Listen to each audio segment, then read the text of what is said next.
Imagine करो, बड़ी मेहनत और कई रिक्वेस्ट्स के बाद तुम्हें एक इंटर्नशिप मिली है, वो भी पोस्ट ऑफिस में। पहले ही दिन तुम्हारा मैनेजर तुम्हें एक कमरे में ले जाता है। कमरे में बहुत सारे खाली बैग्स पड़े हैं। मैनेजर कहता है, अगले 3 महीने तक तुम्हारा बस एक ही काम है। एक एक करके बैग उठाओ, उसे उल्टा करो, झाड़ो और देखो कहीं कोई चिट्ठी अंदर तो नहीं रह गई। तुम सोचते हो, इतना आसान काम? यस सर, मैं अभी शुरू करता हूं। तुम बैग उठाते हो, उल्टा करते हो, झाड़ते हो और पाते हो कि अंदर कुछ नहीं है। फिर उसे किनारे रख देते हो। दूसरा बैग उठाते हो, वही प्रोसेस दोहराते हो। ऐसे करते करते कमरे के सारे 21 बैग्स चेक कर लेते हो। तुम खुश हो जाते हो कि काम पूरा हुआ।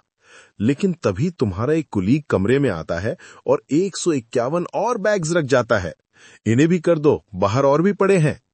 अब तुम दोबारा शुरू करते हो। घंटे बीतते जाते हैं। 5 घंटे हो चुके हैं और जैसे ही तुम्हें लगता है कि काम खत्म हो रहा है, नए बैग सामने आ जाते हैं। तुम्हारे मन में एक अजीब सा ख्याल आता है, क्या मैं अगले 90 दिन सिर्फ यही करता रहूंगा, बस बैग्स उल्टा करना और देखना? तुम्हें निराशा घेर लेती है। आंखों में आंसू आ जाते हैं, पर जॉब छोड़ने का सवाल ही नहीं। ये कहानी लार्स वेंसन ने अपनी किताब अ फिलॉसफी ऑफ बोर्डम में लिखी थी और इसमें गहरी सीख छुपी है। अब एक और सिचुएशन सोचो। तुम एक लैब में अकेले बैठे हो। सामने एक स्क्रीन पर 20 मिनट से बस एक बोरिंग वीडियो चल रही है। वाटरफॉल से पानी गिर रहा है, ना कोई साउंड, ना कोई चेंज। तुम्हारे पास कुछ और करने को भी नहीं है। धीरे धीरे बेचैनी बढ़ने लगती है। तभी तुम्हारी नजर एक टेबल पर जाती है जहां एक कंटेनर रखा है और साथ में कॉफी ग्राइंडर। उसके पास एक नोट लिखा है, अगर तुम बोर हो रहे हो तो इस कंटेनर में कुछ कीड़े हैं, उन्हें ग्राइंड कर सकते हो। पहले तुम खुद को रोक लेते हो और फिर से वीडियो देखने बैठ जाते हो, लेकिन बोरियत इतनी असहनीय हो जाती है कि आखिरकार तुम कंटेनर उठाते हो और कीड़ों को ग्राइंडर में डाल देते हो। ये असल में 2020 में ब्रिटिश साइकोलॉजिकल सोसाइटी द्वारा किया गया एक एक्सपेरिमेंट था।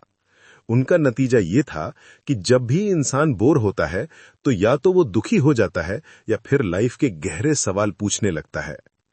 अब इन दोनों कहानियों से ऐसा लग सकता है कि बोरियत एक श्राप है, लेकिन क्या सच में?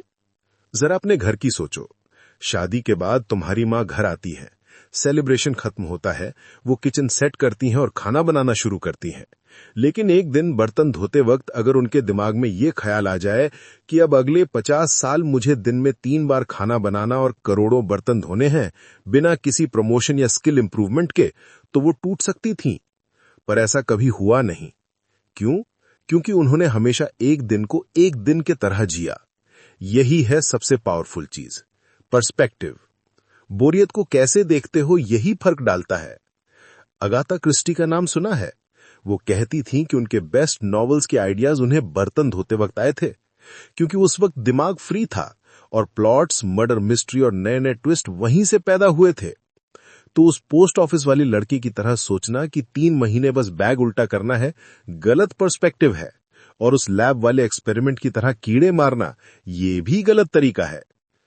असल सच समझने के लिए हमें डोपामीन को समझना होगा। डोपामीन हमारे दिमाग का मोटिवेशन और रिवॉर्ड केमिकल है। जब भूख लगी हो और खाने की खुशबू आए या जब हम कोई गोल अचीव करें, तब डोपामीन रिलीज होता है। लेकिन यही डोपामीन तब भी रिलीज होता है जब हमारी पोस्ट पर लाइक आता है या हम इंस्टाग्राम की रील देखते हैं। इसे कहते हैं चीप डोपामीन।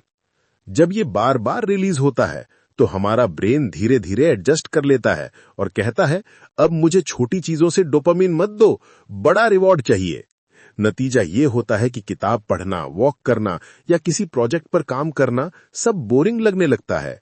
लेकिन जब हम कॉन्शियसली बोरियत को एक्सेप्ट करते हैं, मतलब कोई स्टिमुलस नहीं देते, तो डोपामीन की बेसलाइन नीचे आ जाती है और फिर वही नॉर्मल चीजें दोबारा से इंटरेस्टिंग लगने लगती हैं। स्टडीज ने दिखाया है कि बोरिंग टास्क करने के बाद इंसान ज्यादा क्रिएटिव हो जाता है। एक एक्सपेरिमेंट में जिन लोगों ने पहले बुक से फोन नंबर कॉपी करने जैसा बोरिंग काम किया था, उन्होंने बाद में एक कप के सबसे ज्यादा यूज सोच निकाले थे। उनका दिमाग आइडियाज को बेटर कनेक्ट कर रहा था। इतिहास भी यही कहता है। जेम्स वॉट, जिसने स्टीम इंजन को रेवोल्यूशनाइज किया था, वो तब आइडिया पर पहुंचा जब उसने काम छोड़कर बाहर लंबी वॉक ली। बोरियत ने उसके दिमाग को स्पेस दिया और वहीं से गेम चेंजिंग इन्वेंशन हुई। तो नतीजा साफ है, बोरियत दुश्मन नहीं, दोस्त है। जब हम बोर होते हैं तभी दिमाग को मौका मिलता है पुराने डेटा को जोड़ने का, नए आइडिया सोचने का और असली क्रिएटिविटी जगाने का। तो दोस्तों, अगली बार जब आप बोर हों तो उसे सिर्फ टाइम वेस्ट मत समझना। यही वो पल है जब आपका दिमाग रीसेट होता है, डोपामीन की बेसलाइन नॉर्मल होती है और क्रिएटिविटी का दरवाजा खुलता है। बोरियत आपको पीछे नहीं खींचती, बल्कि असली इनोवेशन और गहरी सोच तक ले जाती है। अगर आपको ये वीडियो नॉलेजेबल लगी हो तो चैनल को सब्सक्राइब जरूर कीजिए और हाँ, बेल आइकन दबाना मत भूलिएगा ताकि ऐसी हर नई वीडियो सबसे पहले आप तक पहुंचे। मिलते हैं अगले वीडियो में एक और इंटरेस्टिंग साइकोलॉजी और माइंडसेट की कहानी के साथ।